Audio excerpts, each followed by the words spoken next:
আসসালামু আলাইকুম guys, good morning. সকলে আশা করি ভালো আছে, আমিও খুব ভালো আছি। সকালটা শুরু হলো পড়ানো দিয়ে। সকালবেলা উঠে একটু চিরাচিট খেলাম, দেন আমার একটি স্টুডেন্ট পড়তে এসেছিলো আর একটা অর্ডারও এসেছিলো, ওটাই আমি রিসিভ করলাম। দেন অর্ডারটা খুললাম।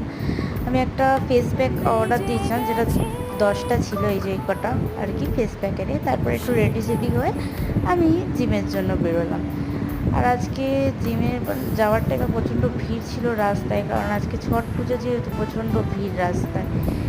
দেখো ফল টলও বসেছে। জিমে পৌঁছে গেছি, আর যে জিমে তেমন কেউ ছিল না, পুরো ফাঁকাই ছিল জিম। দেন হয়ে গেল, জিম থেকে বেরিয়ে রাস্তায় যাচ্ছি। রাস্তায় দেখতেই পাচ্ছি প্রচণ্ড ভিড় আজকে, সকালে ঘাটে যাচ্ছে আর কি পুজো দিতে। দেন বাড়ি এসে একটু কফি টফি খেলাম, খেটে নিয়ে সন্ধ্যাবেলা পড়াতে গেছিলাম। পড়িয়ে টড়িয়ে এসে একটু ভাত টাত খেয়ে আইসক্রিম অর্ডার দিচ্ছিলাম, আইসক্রিম রাতটা খুব ভালো কাটলো। গুড নাইট সকলকে, বাই বাই।